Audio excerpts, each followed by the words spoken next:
The makings of a presidential ticket began in an unusual spot 6 months ago, a Minnesota abortion clinic. At the time, it was a historic visit for Vice President Kamala Harris. No president or vice president had ever made a public stop at one. But the visit laid the groundwork for Harris to connect with Minnesota Governor Tim Walz and learn about his interest in reproductive health, an issue Harris has taken the lead on during her White House term. At first glance, the 60-year-old governor might not seem the most likely of political surrogates to talk about abortion and pregnancy. But Harris found a partner who has a track record of increasing abortion access in his state and can speak comfortably about his own family's struggles with infertility. Already, Walz has captivated crowds in Pennsylvania, Wisconsin, and Michigan with the story of his daughter's birth, made possible through in vitro fertilization treatments. The procedure involves retrieving a woman's eggs and combining them in a lab dish with sperm to create a fertilized embryo that is transferred into the woman's uterus in hopes of creating a pregnancy. His wife, Gwen, went through 7 years of fertility treatments before their daughter arrived. Phone calls in those years from Gwen often led to heartbreak, he said, until one day when she called crying with the good news that she was pregnant. "It's not by chance that we named our daughter Hope," he told crowds in Philadelphia and again Wednesday in Eau Claire, Wisconsin. Walz fired up the arena in Philadelphia on Tuesday, his first appearance as Harris's vice presidential pick, with a warning to Republicans. "Even if we wouldn't make the same choice for ourselves,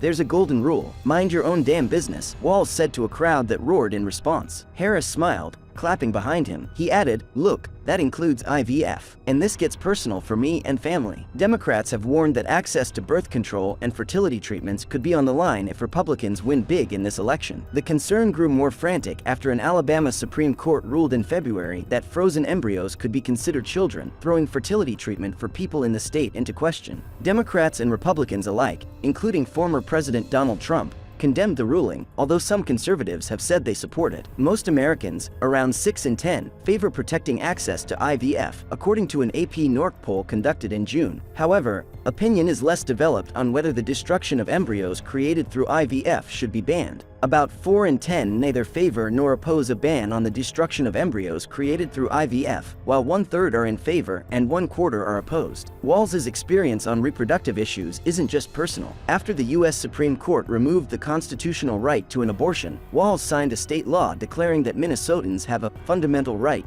to abortion and contraception. Since Walz was announced as Harris's running mate, some conservatives have criticized the law as extreme, saying it enables women to obtain abortions when they're too far along in their pregnancies. Abortion rights groups, meanwhile, praised the pick. Do tell us what you think about this video in comments section and subscribe for more U.S. election news.